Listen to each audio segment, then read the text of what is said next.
Permanent friendship বলতে আসলে কিছুই হয় না। যতই গভীর বন্ধুত্ব হোক না কেন, একটা পর্যায়ে গিয়ে না চাইতেই বন্ধুত্বটা হারিয়ে যায়।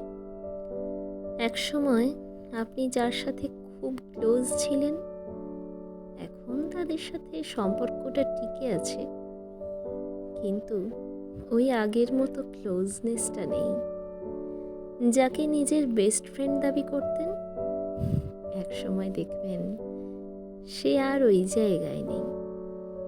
সারাটা জীবন আপনার বন্ধু থাকবে, কেউ না কেউ তো নিশ্চয়ই থাকবে, কিন্তু পার্মানেন্ট বলতে কাউকেই পাবেন না।